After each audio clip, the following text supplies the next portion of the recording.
안녕하세요. 오랜만에 시간이나 창밖이 훤히 보이는 카페에 앉아 누군가를 기다리며 사연을 쓰고 있어요. 제가 이렇게 사연을 쓰게 된 이유는요. 제가 이제 곧 중요한 일을 앞두고 있는데 이젠 정말 이곳에서 전 남편과의 일을 마지막으로 털어내고 새로운 출발을 하기 위해서입니다. 저의 기가 막힌 이혼 이야기 함께 하시겠어요? 저와 남편은 결혼한 지 9년이 되었고 뱃속에 아기가 자라고 있었어요. 저에겐 축복과도 같은 존재였죠. 9년이란 세월 동안 고생했던 것에 대한 보상과도 같다고 느껴지더군요.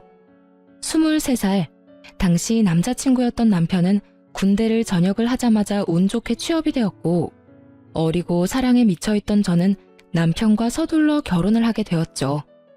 아직 세상과 남자를 모르는 어린 딸과 한 가정을 책임지기엔 어렸던 아들이 서로 결혼을 하겠다는 소식은 부모님들에게 받아들일 수 없는 충격과도 같은 사건이었어요. 양가 부모님들은 저희의 결혼을 반대하셨고 저흰 끝까지 결혼을 밀어붙였죠. 결국 시댁에서는 저희의 고집에 백기를 드셨고 친정에서는 끝까지 반대를 하셨어요. 하지만 남편에게 눈이 멀어버렸던 저는 부모 형제를 등지고 결혼을 강행하게 되었고 결국 부모님과 언니 오빠는 결혼식에는 참석해 주었지만 그 뒤론 거의 연을 끊다시피 하고 지냈습니다. 시댁에선 저희를 도와줄 능력이 되지 않았고 저흰 그 누구의 도움을 바라지 않고 오롯이 저희의 힘으로 가정을 꾸려나갔어요. 지금 생각해보면 참 열심히도 살았네요. 23살, 그 어린 나이에 친구도 멀리하고 이 일 저 일 가리지 않고 닥치는 대로 돈만 벌었어요. 그렇게 6년, 이를 악물고 힘을 합쳐 열심히 산 결과 저희에겐 저희 명의의 집이 생겼고 그 집에서 보내는 첫날 밤에 저와 남편은 그간의 세월을 돌아보며 서로를 보듬어 주었습니다. 여보, 정말 고생 많이 했어. 나 같은 놈한테 시집와서 남들 다 놀 때 일만 죽어라 일만 한다고 고생만 했네. 이제 집도 생겼으니 당신은 조금 쉬어. 나만 고생했어? 당신도 같이 죽어라 이래놓고선. 기억나? 우리 왜 결혼해서 원룸에서 처음 시작했을 때 30살 되기 전에 꼭 우리 집 갖자고 했었잖아. 그 꿈 이루기 위해 우리가 얼마나 열심히 살았는데 당연히 기억하지. 와, 그땐 정말 꿈만 같았는데 결국 이뤘어. 그것도 1년이나 빨리 말이야. 당신 덕이야. 당신이 함께 힘내줘서 생각보다 빨리 이렇게 살 수 있었어.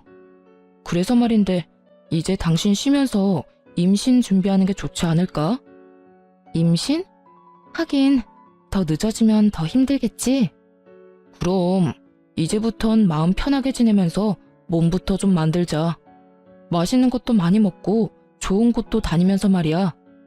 열심히 살다 보니 29살의 나이가 되었고 조금 여유로워진 생활에 저흰 임신 준비를 하기로 했어요. 마음만 먹으면 당연히 될 것만 같았던 임신은 쉽지 않았고 계속되는 실패에 처음엔 괜찮다고 서로를 위로하던 말들도 점차 사라지더군요. 그렇게 남편과 저는 몸도 마음도 점점 지쳐만 갔고 어느새 한 줄뿐인 테스트기를 보곤 말 한마디도 없이 다음 배란일이 언제인지 달력만 들여다보고 있더군요. 그런 저희의 모습을 자각했을 땐 이미 남편과 저는 기계와도 같은 의무적인 관계를 가지는 사람, 그 이상 그 이하도 아니었습니다.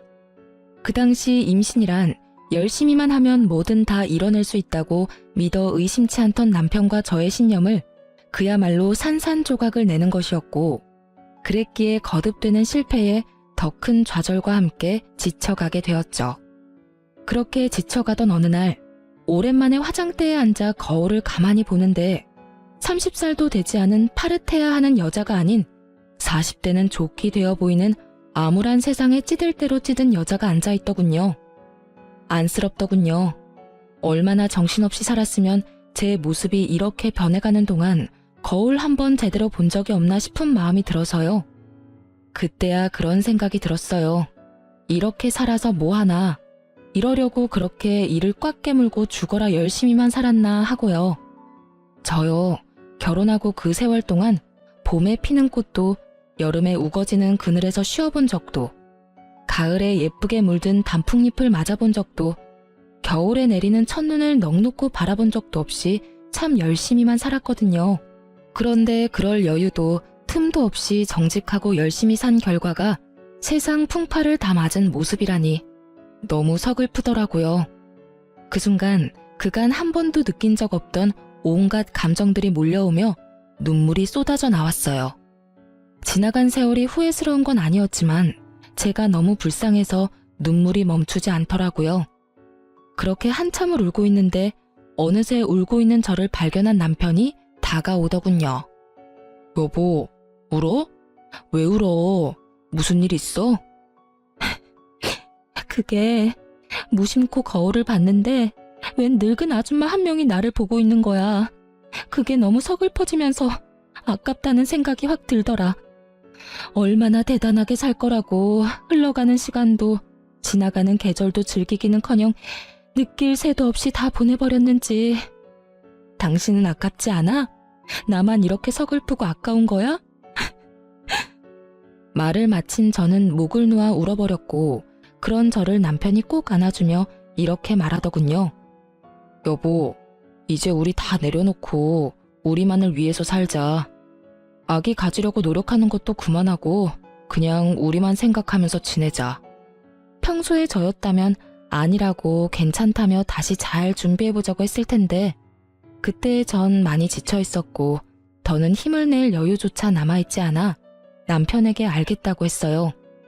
그렇게 2달 뒤 몸이 조금 이상하다는 느낌이 들었고 혹시나 하는 마음에 병원에 갔더니 임신 4주차에 접어들었다고 하더라고요.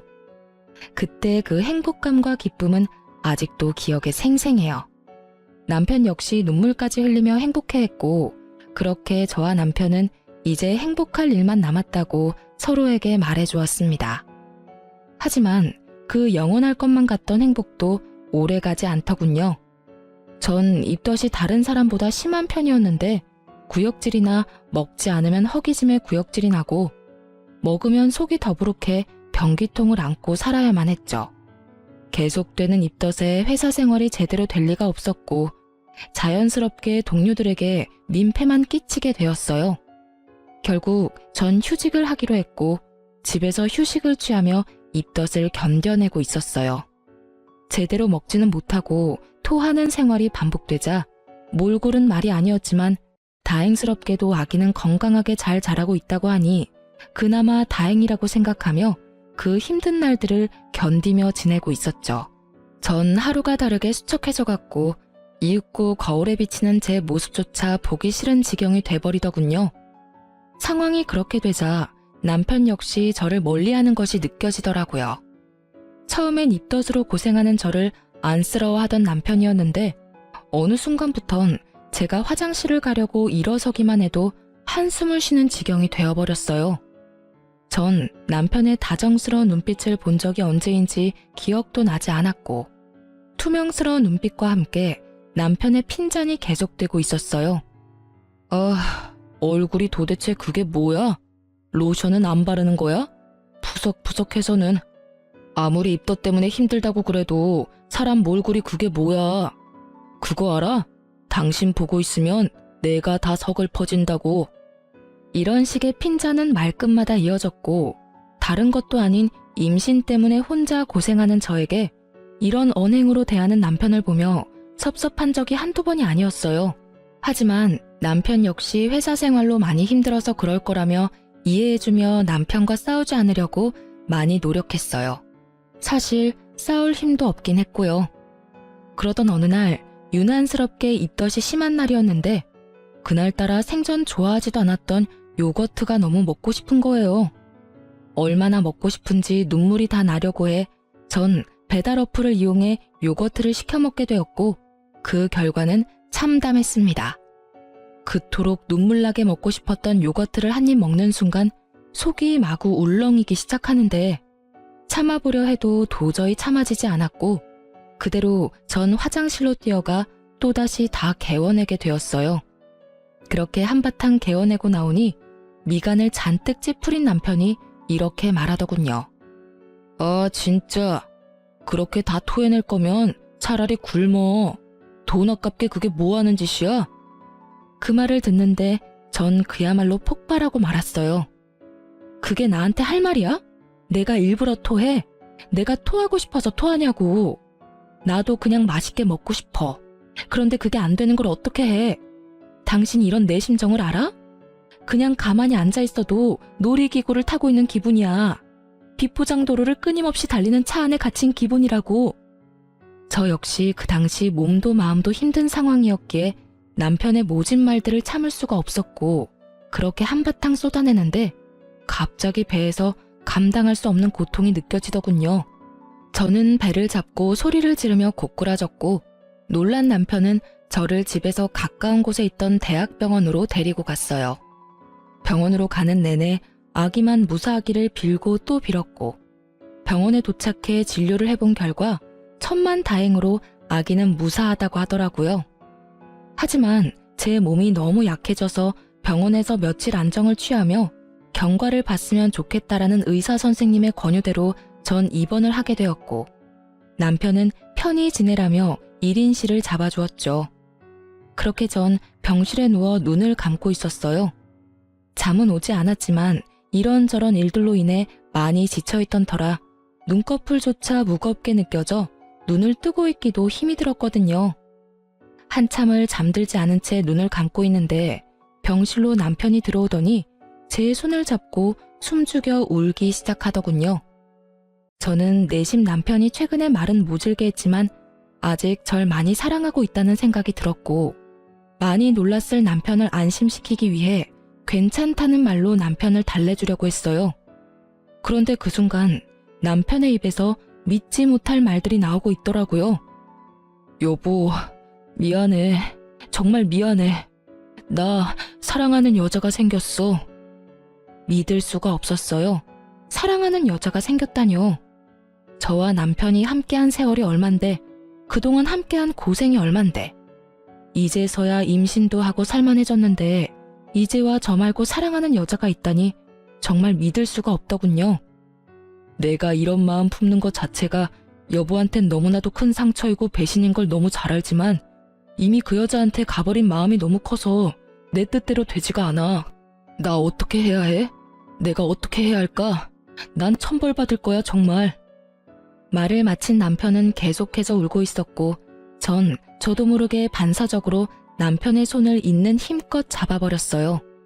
저의 행동에 제가 잠들지 않았다는 사실을 알아차린 남편은 화들짝 놀라며 저를 바라보았고 전 그 자리에서 벌떡 일어나 남편에게 제가 들은 것이 진실인지 되물어 보았어요.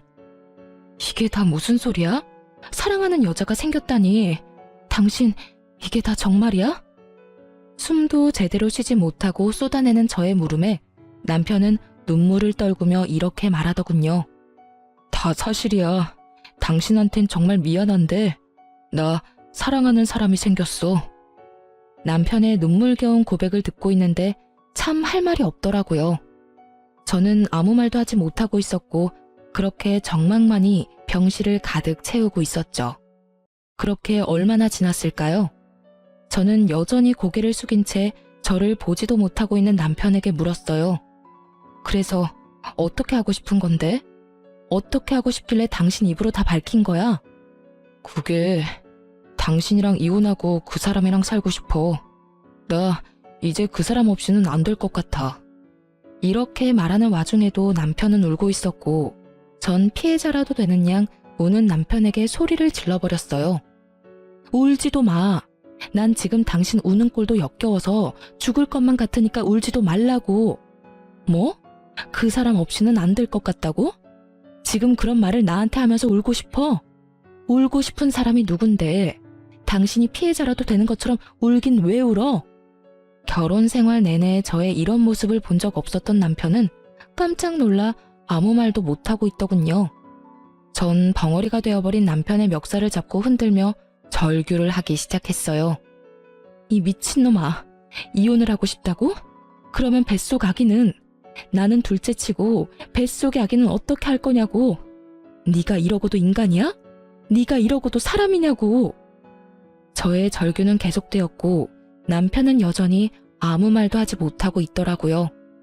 그 순간 남편의 휴대전화가 울렸고 휴대전화를 확인하는 남편의 눈빛이 갈피를 잡지 못하고 흔들리기 시작했어요.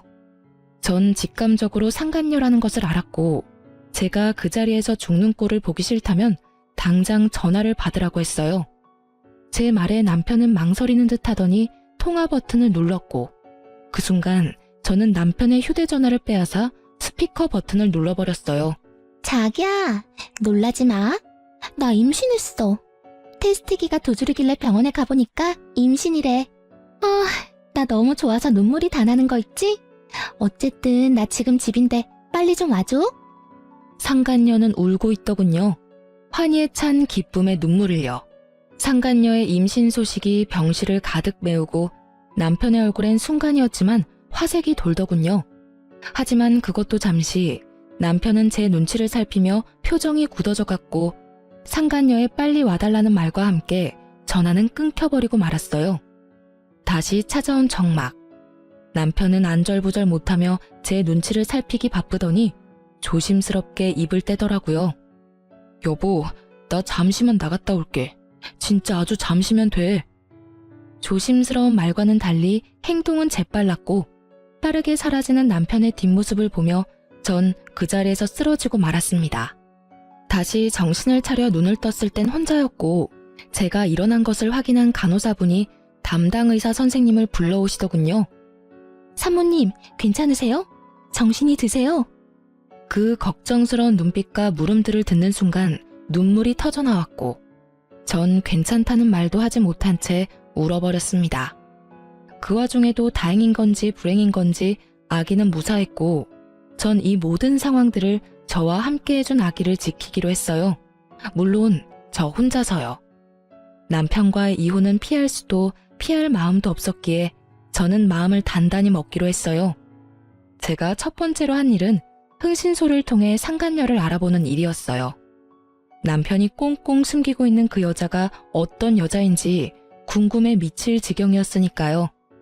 며칠 뒤 흥신소에서 연락이 왔고 상간녀에 대해 알려주더라고요. 상간녀는 남편이 군대 가기 전 잠시 다녔던 대학에 함께 다니던 친구였는데 얼굴도 예쁜데 집도 부자여서 유명했다고 하더군요. 그 당시 남편을 좋아하는 여자가 있다고 들었던 것이 떠오르며 그 여자가 상간녀였음을 깨달았죠. 대학 졸업도 하지 못한 남편이 왜 대학 모임까지 나가게 된 것은 모르겠으나 알아본 바론 두 사람은 대학 동창회 모임에서 다시 재회해 그날 이후부터 만나기 시작했고 그 만남의 시점이 제가 임신한 직후라는 것을 알게 되었죠. 여기까지도 놀라운데 더 놀라운 사실이 기다리고 있더군요. 남편과 상간녀는 이미 살림도 차린 상황이었는데 그 집은 상간녀가 마련한 집으로 그야말로 저만 물러나준다면 모든 것이 다 해결되는 분위기라는 것이었어요. 심지어 남편은 상간녀와 본격적인 만남을 시작하며 회사까지 그만둔 상태였고 그런 남편에게 상간녀는 투자를 해주어 현재 남편은 돈 걱정 없이 사업 준비를 하고 있는 상황이라는 것까지 알게 되었죠. 그쯤 되니 궁금해지더군요. 상간녀에게 향하는 남편의 마음은 연심인지 욕심인지 그것이 뭐든지 간에 저의 비참한 마음은 같았고 그럴수록 저는 더욱 강해졌어요. 태어난 지가 언제인데 얼굴도 비추지 않던 남편은 웬일인지 다 늦은 밤에 집으로 들어오더군요. 남편의 표정, 숨소리, 손짓, 발짓 그 모든 것들이 오늘이 우리의 마지막이라는 것을 보여주고 있었고 이윽고 남편의 입에서 이런 말이 나오더라고요. 여보, 우리 이혼하자. 이혼하자는 마당에 여보 소리는 잘도 한다. 내가 아직 당신한테 여보이긴 해? 그렇게 비꼬지 마. 나 마지막까지 당신이랑 얼굴 붉히고 싶지 않아. 참, 그러면 지금 내가 웃어야 해? 당신 마음 편해지라고 미친년처럼 하하호호 웃어줘야 해? 그런 말이 아니잖아. 나는 그저 좀 더 이성적으로 대화를 하자는 말이었어. 당신 보니까 내 욕심이 과했네. 우리 이혼하자. 당신이 이혼만 해주면 이 집을 포함해서 그동안 모은 재산은 당신 다 줄게. 이거 말고 그 사람이 당신한테 따로 위자료도 두둑하게 챙겨준다니까 제발 이혼만 해줘. 그래, 하자 이혼. 얼마나 줄지 기대할게. 그런데 나 한 가지만 물어봐도 돼? 당신은 우리 아기는 안 궁금해? 그 충격을 받고 무사한지, 무사하다면 앞으로 어떻게 할 예정인지, 낳을 건지 어떻게 할 건지 그런 건 궁금하지도 않아? 전 진심으로 궁금해서 물었고 남편은 저의 물음에 표정 하나 변하지 않고 이렇게 대답하더군요. 무사하단 이야긴 병원에 전화해서 들었어. 그리고 앞으로 어떻게 할지는 궁금해하면 뭐해? 내가 낳아서 키울 수 있는 것도 아닌데. 당신이 잘 생각해서 알아서 결정하겠지. 잘 생각해서 잘 결정해. 그게 어떤 결정이든 난 당신 의견 존중하고 응원하니까. 똥 같은 소리를 참도 정성껏 짓거리고 있더군요. 전 그런 남편에게 상간녀 소송도 진행 중이니 그런 줄 알라는 말을 마지막으로 집 밖으로 내쫓아 버렸어요. 더는 그 면상을 보고 있기도 힘이 들었거든요. 그렇게 저희는 이혼을 하게 되었고 전 우리의 젊은 날을 갈아샀던 집과 남편이 상간녀에게 받아온 3억과 함께 상간녀 위자료까지 따로 받을 수 있었어요.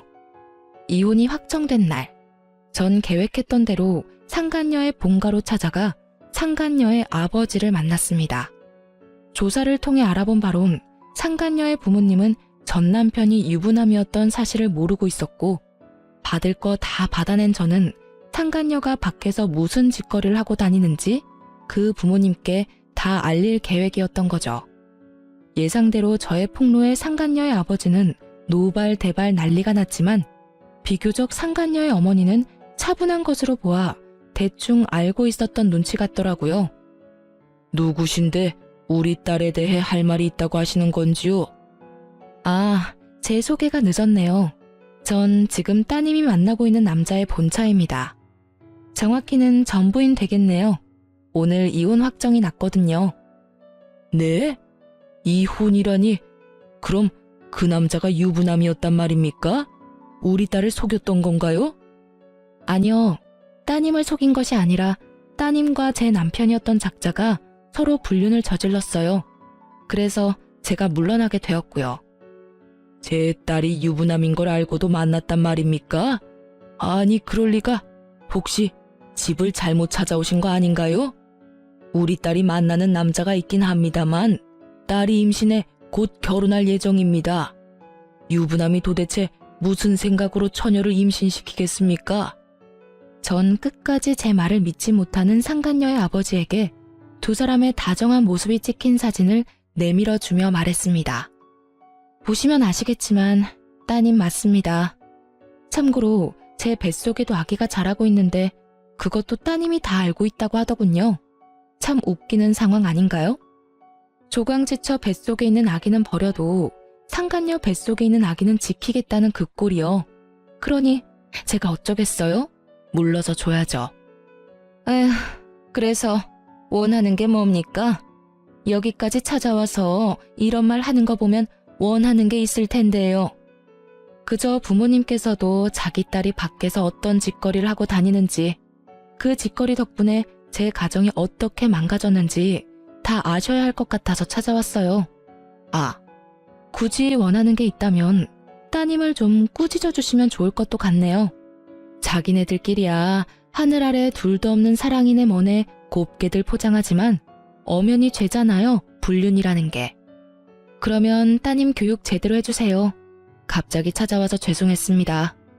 저는 그대로 집을 나왔고 제가 현관문을 나오는데 머리 끝까지 화가 난 상간녀의 아버지가 상간녀의 어머니를 쥐잡듯 잡으며 당장 상간녀를 부르라고 고함을 치는 소리가 들려오더군요. 그 소리를 들으며 집으로 돌아오는 발걸음이 얼마나 가벼웠던지 모릅니다. 그렇게 집으로 돌아온 전 이사할 예정이라 중요한 짐을 따로 추리고 있었고 상간녀에게 모든 이야기를 들은 전 남편이 역정을 내며 집으로 들어오더군요. 너 진짜 미쳤어? 돈은 다 받아 처먹고 뭐? 그 집을 찾아가? 네가 제정신이야? 이딴 식으로 행동할 거였으면 돈은 왜 받아갔어? 돈은 돈이고 이건 다른 문제지.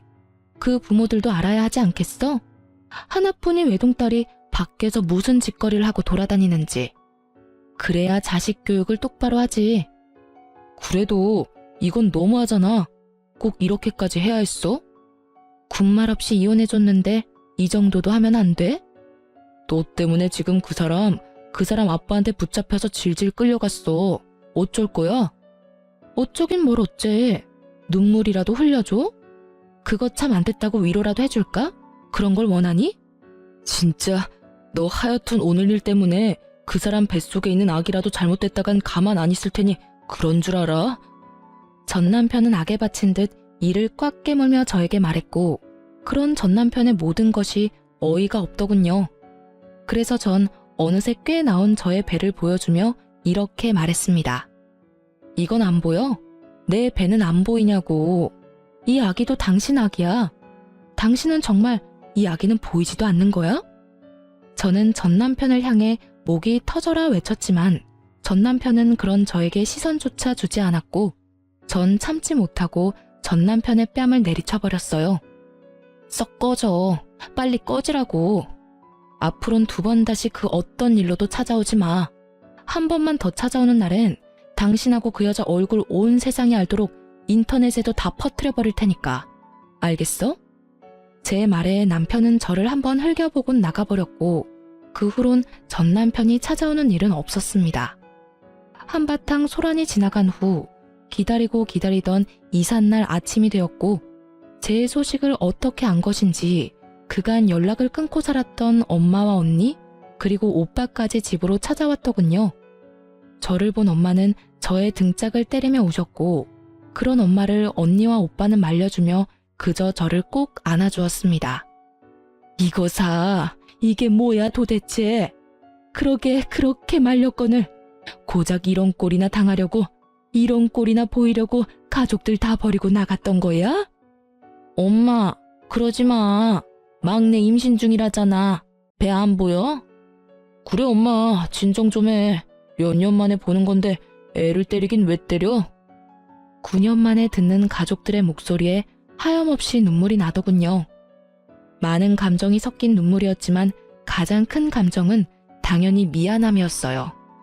그렇게 가족 마음의 못을 박았으면 잘 살기라도 했어야 했는데 9년 만에 보인 꼴이 그런 꼴이라 죄송하고 미안하더라고요. 그렇게 한참을 울던 저희 가족은 감격스러운 재회는 잠시 미루고 이사를 서두르기로 했어요. 이삿짐 직원분들이 오셔서 더는 재회의 기쁨과 슬픔에 젖어있을 틈이 없었거든요. 그렇게 부른 배를 부여잡고 바쁘게 움직이고 있는데 육설과 함께 전 시모가 저에게 다가오고 있더라고요. 야, 이 미친년아. 네가 내 아들 앞날을 망쳐놓고 무사할 줄 알았어? 이러면서 제 머리채를 잡는데 그 순간 빈혈기가 돌며 별이 다 보이더라고요. 전 시모의 흥분은 극에 달해 있었고 저에 대한 원망과 함께 욕설들은 끊임없이 쏟아져 나오고 있었어요. 너 때문에 내 아들이 쫄딱 망하게 생겼어. 네가 그 집 찾아가서 다 말하는 바람에 내 며느리도 내 아들도 그 집에서 쫓겨나 버렸다고. 그게 어떻게 잡은 기회인데 네 년이 다 책임져. 다 책임지라고. 그 뒤로도 전 시모는 끊임없이 하소연과 함께 원망들을 쏟아냈고 이야기를 들어보니 모든 사실을 안 상간녀의 집에서는 상간녀에게 해주던 모든 지원을 끊어버렸고 두 사람이 살고 있던 집마저 뺏어버렸다고 하더군요. 한순간에 거지 신세가 된 두 사람이 집으로 찾아가 빌어봤지만 상간녀의 집에선 두 사람이 헤어지지 않는 이상 상간녀 역시 없는 자식으로 여기고 살 것이라는 답만 돌아왔고 상간녀는 하는 수 없이 전 시댁으로 들어와서 살고 있다고 하더라고요. 한평생 고생이라곤 모르고 산 상간녀가 전 시댁의 환경에서 산다는 건 고역과도 같은 일일 테죠. 그렇게 한참을 쏟아내던 전 시모는 급기야 저에게 돈 타령까지 하기 시작했어요. 네가 다 이렇게 만들었으니 네가 다 책임져. 돈이라도 내놓으라니 말이야. 네가 받아간 거 다 내놔. 그 순간 잠시 이삿짐 차에 갔던 식구들이 돌아오고 저의 모습을 발견한 엄마가 달려와 전 시모의 손을 낚아채 있는 힘껏 밀어버렸어요. 이 여편네가 감히 누구 머리채를 잡아? 정신 나갔어? 어디서 내 딸 머리를, 그것도 임산부를. 네가 제정신이야? 당연히 이삿짐 센터 직원인 줄 알았던 엄마의 등장에 전 시모가 당황한 기색이 역력하더군요. 그랬겠죠. 한평생 가족에게도 버림받았다며 저를 알게 모르게 무시했던 전시모였는데 이렇게 든든한 가족의 등장에 당황스러울 법도 했겠죠. 전시모는 바닥에 고꾸라진 채로 우리 가족을 차례로 훑고 있었고 화가 머리끝까지 난 언니가 자신의 직업이 경찰이라고 밝히며 이렇게 말하더군요. 아줌마, 한 번만 더 내 동생한테 욕하고 때리면 수갑 채워서 체포할 테니 각오하세요. 참고로 그렇게 잡혀가시면 합의는 없습니다. 아시겠어요? 이런 언니의 말에도 정신을 차리지 못한 전시모는 끝까지 돈 타령을 해대고 있었고 전 무슨 돈이냐며 물었죠. 다신 오지 않을 테니 돈 내놔. 돈만 주면 오라고 해도 안 올 테니. 무슨 돈을 달라고 이 난리세요? 그걸 몰라서 물어? 이 집 팔았으면 돈이 있을 거 아니냐? 엄연히 그 돈에 내 아들 목도 있는데 왜 모른 척을 하니? 그거랑 이혼할 때 받아간 3억 그것도 내놓거라. 정말 뱃속의 아기만 아니었다면 욕이라도 실컷 해주며 있는 힘껏 한 대 때리고 싶더라고요. 다른 것도 아닌 위자료 내놓으란 말을 당당하게 하는 전시모의 모습을 보는데 화가 머리끝까지 나며 어이마저 없더군요. 아줌마, 잘 들어요. 그 돈은 내 뱃속에 있는 이 아기의 몫이자 내가 23살부터 이때까지 단 하루도 단 1분도 제대로 쉬지 않고 열심히 살았던 날의 몫이자 하루아침에 배신당하고 갈기갈기 찢어져 버린 내 마음의 상처에 대한 약값이에요. 그러니까 절대 한 푼도 줄 생각 따위 없어요. 정 그 돈이 탐나고 갖고 싶으면 소송을 거세요. 저는 코웃음을 치며 전시모에게 말했고 제 말이 끝나자마자 변호사인 오빠가 나서 제 변호를 자처하고 나서더군요. 참고로 제 동생 변호는 제가 맡도록 하죠. 마침 그 분야가 제 전문이라 자신 있거든요. 그러니 언제든 소송 걸고 싶으면 걸도록 하시죠. 애꿎은 제 동생 괴롭히지 말고 법으로 이야기하자 이 말입니다. 전시모는 꽤 많이 당황한 눈치이더군요. 그럴 수밖에 없는 것이 상견례도 없었고 결혼식에선 가족들을 따로 소개할 시간도 소개를 받고 싶어하는 마음도 없었기에 저희 가족들의 직업, 형편에 대해선 전혀 알지 못했거든요. 그 뒤론 연을 끊고 지내다시피 했으니 저희 친정이 꽤 산다는 것을 전혀 모르고 있었으니까요. 전시모는 오빠의 말이 끝나자 당황한 눈초리로 가족들을 번갈아 살피기 시작하더군요. 경찰인 언니의 변호사인 오빠, 그리고 있어 보이는 엄마의 차림새까지. 찰나의 순간 가족들을 살핀 전시모는 갑자기 태세를 바꿔 저에게 무릎까지 꿇고 애원하기 시작하더군요. 아가, 내가 잠시 미쳤었구나. 내 아들이 하루아침에 거지꼴이 되어서 집으로 들어왔는데 어떤 부모가 제정신일 수가 있겠어. 너도 뱃속에 아기가 있으니 조금은 이해를 할 거다. 그러니 방금 전 내 행동은 네가 이해를 좀 해주렴. 그리고 이해하는 김에 내 아들도 좀 이해해주면 안 되겠니? 말이야 바른 말이라고 여자가 작정하고 꼬시는데 남자가 어쩌겠어. 그간의 정을 생각해서라도 네가 이해하고 용서 좀 해주렴. 네가 용서만 해주면 내 아들도 다시 너한테 돌아올 거고 그렇게 두 사람 제외하게 되면 뱃속의 아기한테도 좋지 않겠어? 애를 생각해야지. 이 험한 세상에 애를 혼자 낳아서 어쩔 생각이니? 남들 다 있는 아빠 우리 손주한테서 뺏을 생각은 아니지? 이때껏 한 번도 꺼내지 않던 손주 이야기까지 들먹이며 애원하는 꼴이 참 가증스럽기 그지없더군요. 엄마 역시 저와 생각이 같았는지 전 시모의 말에 한마디의 대꾸도 없이 시모를 질질 끌어다 내쫓아버렸고 저의 이사는 무사히 마칠 수 있었습니다. 그날 이후 전 가족의 품으로 돌아가게 되었어요. 이미 사버린 집은 세를 주기로 했고 가족의 뜻에 따라 친정에서 지내게 된 것이죠. 그렇게 친정에서 지내는 동안 출산날이 가까워졌고 입원을 했던 대학병원에서 진료를 계속 보며 그곳에서 출산까지 하기로 했습니다. 출산을 하기 전 마지막 진료날, 언니와 함께 병원에 갔는데 그곳에서 전 생각지도 못한 사람을 만나게 되었어요. 그건 바로 상간녀와 전 남편이었어요. 그토록 화려하고 당당하던 상간녀의 모습은 온데간데 없이 사라지고 행색이 초라한 배불뚝이 여자가 전 남편과 옆에 자리하고 있더군요. 한 걸음씩 한 걸음씩 두 사람과 가까워졌고 저와 언니를 발견한 상간녀는 두 눈이 동그래지더니 이내 승리의 표정을 지으며 전 남편의 팔짱까지 급하게 끼고 저에게 다가와 인사를 건네더라고요. 오랜만이네요. 잘 지냈어요? 아, 이런 질문 좀 그런가요? 하긴 잘 지낼 턱이 없는데 질문이 좀 그랬죠? 방금 전까지 전 남편과 돈 때문에 다투는 소리를 다 들었는데 이렇게까지 해서 저에게 아는 척이 하고 싶은 그 마음이 다 궁금하더군요. 그런데 그 애는 정말 낳아서 혼자 키울 수 있다고 생각해요? 진작 지우지. 이게 무슨 청승맞은 짓이에요. 뭐라고? 너 말 다 했니? 그게 네가 나한테 할 말이야? 왜 화를 내고 난리래? 다 걱정해서 하는 말인데. 아, 그리고 혹시나 해서 하는 말인데 양육비 이런 건 바라지도 말아요. 하긴 뜯어간 돈 많으니 양심이 있으면 양육비 달란 말은 못하겠지.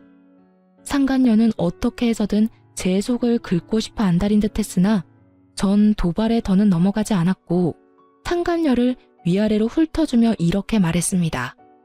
그게 걱정이어서 굳이 반가워하지도 않는 사람한테 인사까지 한 거야? 하긴 꼴을 보아하니 걱정이 되긴 하겠다.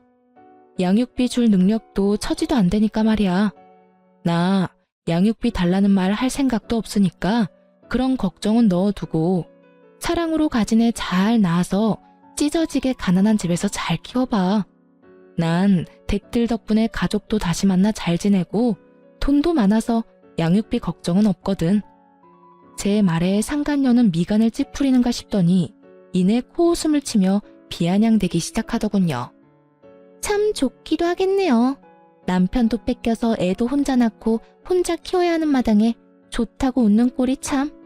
어떤 면에선 참 대단하기도 하네요. 상간녀의 비아냥거림에 제가 반격을 하려는 순간 어느새 제 곁으로 온 담당 의사 선생님이 제 어깨에 손을 두르며 언니에게 이렇게 말하는 것이 아니겠어요? 초영, 여기서 뭐 하세요? 무슨 일 있어요? 표정이 왜 이렇게 안 좋아요? 처영이라니. 전 크게 당황을 했고 언니 역시 당황한 기색이 역력했지만 그것도 잠시 천연덕스럽게 선생님께 제부라고 하며 상황을 설명하기 시작하더군요. 언니의 설명을 들은 선생님은 제 어깨를 잡은 손에 힘을 주며 말을 하더군요. 아, 아직 소식 못 들으셨나 봅니다. 저 이 사람하고 결혼 약속했어요. 식은 아직이긴 한데 출산하고 몸 추스르는 대로 결혼식 올리려고 하고 있어요.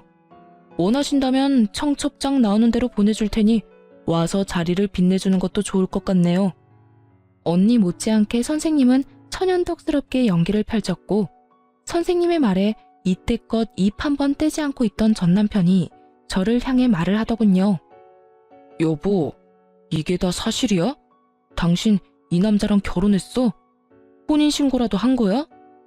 전 남편의 말이 끝나자마자 여보라는 단어에 발끈한 상간녀는 제가 무어라 답할 새도 없이 전 남편을 쥐잡듯 잡기 시작하더군요.